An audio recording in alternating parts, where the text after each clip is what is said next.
Саламатсыздарбы? Эфирде Жогорку Кеңештин басма сөз кызматы атайын Пирамида телеканалы үчүн даярдаган күн тартиби программасы бүгүн пленардык жыйынга 22 маселе коюлду. Ал эми Улуттук банктын 2016 жылдагы отчетун кабыл алуу бүгүн пленардык жыйында кайрадан уланды.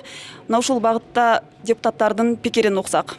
Баа бердик, канааттандыралык. Эми Улуттук банктын негизи жумушун биз баарыбыз көрүп турабыз да. Бул өзү 2015-2016 жылы Евразестин ошол аймагындагы мамлекеттерде кризис болду да, мындайча айткандачы, девальвация болду. Улуттук валюталардын курстары көтөрүлүп кетти. Ошону эгерде мындай алып карап көрө турган болсок, бул жерде биздин Кыргызстанда кыргыз мамлекеттин улуттук валютасы сом өтө жакшы кармалып турду да.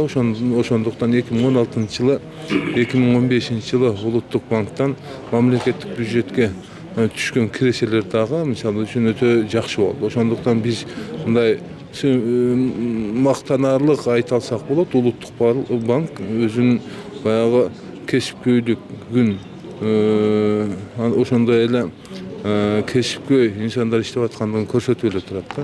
Ошондуктан Жогорку Кеңеш жакшы колдоо берди, суроолор болду. Ар түрдүү ой пикирлер айтылды. Ошонун негизинде мына отчеттун мындай татыктуу берди десек болот да.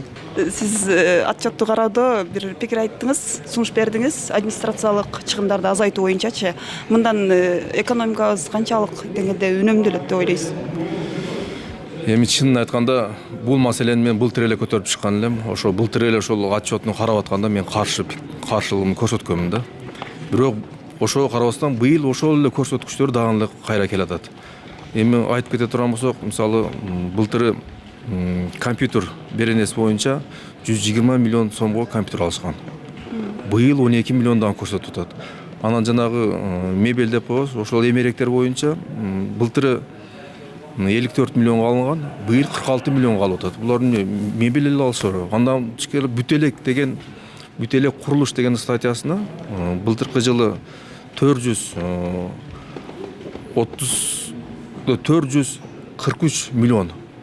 Быйыл болсо 244 миллион көрсөтүп атат да. Экөөнү кошкондо мисалга мына 700 миллион. Бул деген 1 миллиардка жакын акча болуп атат, каражат болуп атат да. Эгерде кандай курулушуңар барбы десек, анын бизде курулуш жок деп атат. Анда ошону көрсөтүп жазбайбы, кайда жумшаганын турабы? Анан мен ойлодум да, эгерде бүт эле курулуш болгон болсо деп ойлодум. Анан өздөрү отурушат, айтышып атпайбы, биздин отурган зданиябыз эски, мүмкүн да биздин шарттарга ылайык келбейт деп. Анда ошол 2-3 жылга жанагы кетирген статьясына акчасын кетирсе, азыркы заманбап жакшынакай бир здание түшүп калмак да, мындай имарат түшүп калмак да. Ошону айттым. Анан эми биз Жогорку Кеңеш ушуларды биз көзөмөлдөшүбүз керек да. Мына азыр Улуттук банкты мындай көрүнүштөр министрликтерден толтура болушу мүмкүн.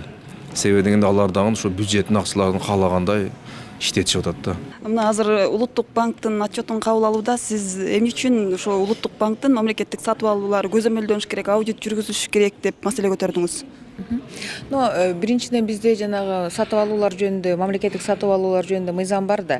Ал жерде ошол бир 4 эле категория ошол мыйзамга тиешеси жок деп көрсөтүлгөндө, коргоо жанагы ошондой маселелер, секреттер боюнча, мамлекеттик кайсы бир сырлар боюнча. Анан мен ойлоп атам, ушул Улуттук банктагы бүгүнкү күнү ошол мыйзамга мындайча айтканда баш ийбейт экен да. Алар өз эрежеси менен ошо сатып алууларды алып барат экен. Бирок мен ойлойм, бул эми Улуттук банк биринчиден бул Кыргыз Республикасынын мындайча айтканда собственность Кыргызской Республики. Демек, Улуттук банктагы бүт имараттар, акчалар эмне болобу, бул дагы мамлекеттин менчиги да. Ошондуктан мен ойлойм, туура болмокко Улуттук банк ошол өзүнүн жанагы сатып алууларын ошол мыйзамга жараша жасаса. Анткени мамлекет дагы ошол бир 70%-дей Улуттук банк жана прибыль түшкөндө ошол мамлекет бюджетке кирет.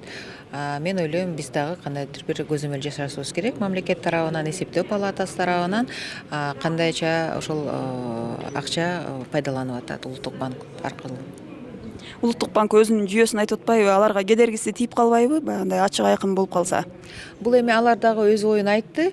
Азыр болсо экинчи окууда комитетте жанагы мыйзам каралып атат. Бул жанагы мен айткан улуттук мамлекеттик сатып алуулар мыйзамына өзгөртүүлөрдү киргизүү боюнча. Мен ойлойм ошол комитетте талкууланганда мен дагы ошого катышып, өз оюмду ошол жерден айтып, анан депутаттар туура көрсө колдойт, колдобосо анда азыркыдай эле улуттук банк өзүнүн ишин аткара берет.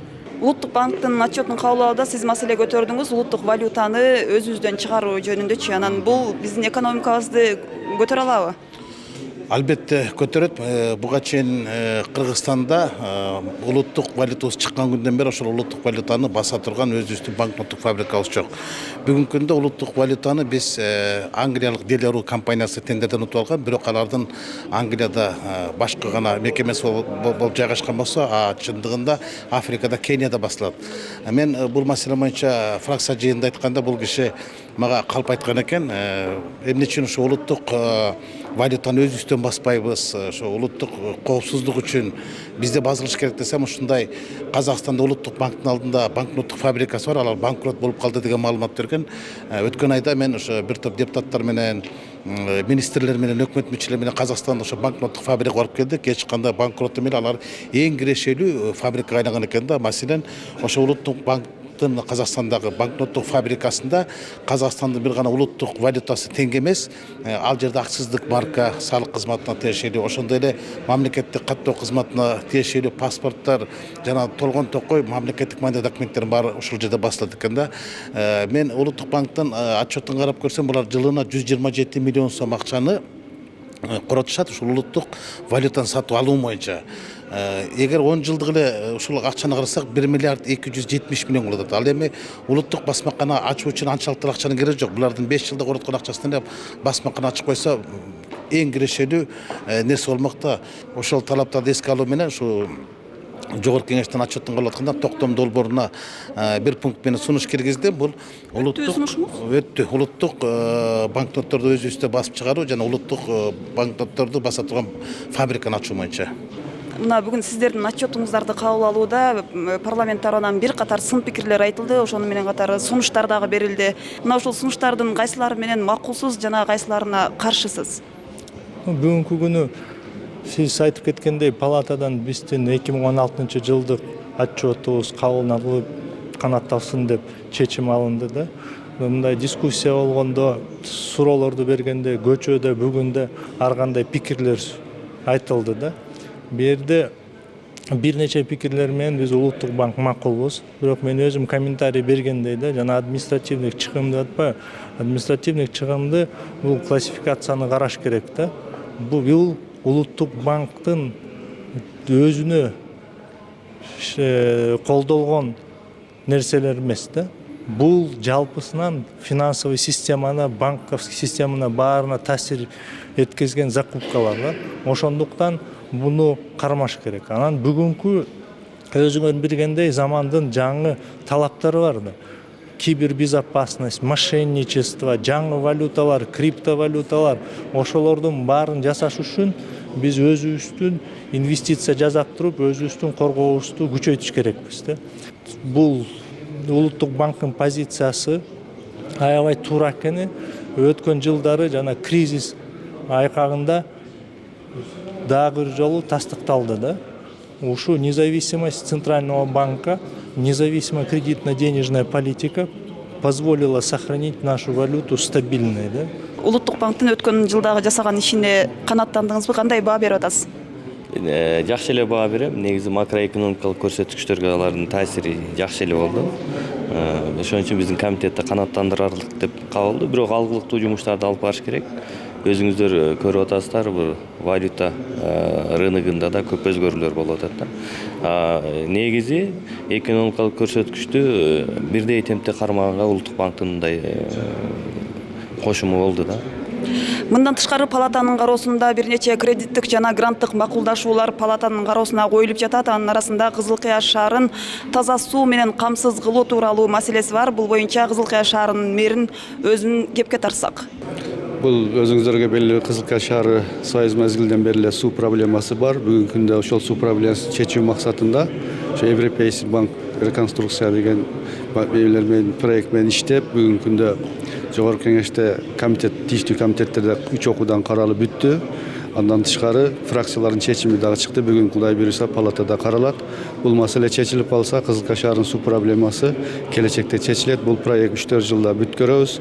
Бул проекттин максаты ушул Кызылка шаарынын элине таза сууну жакшы берүү жана графиксиз берүү, үзгүлтүксүз берүү максаты турат. Бул Кудай буюрса ушул проекттин негизинде суу маселеси Кызылка шаарда чечилет деп ойлойм. Сиздердин эсиңиздерге сала кетсек, азыр саат 2-де аялдардын жана кыздардын абалы жөнүндө өкмөттүк саат өтмөкчү. Андан тышкары көптөгөн мыйзам долбоорлору каралат. Айта кетсек, чек ара аймактарына өзгөчө статус берүү, адам сатылуунун алдын алуу жана ага каршы күрөшүү боюнча мыйзам долбоорлору дагы турат. Пирамида телеканалынан алыстабаңыздар, саламатта туруңуздар.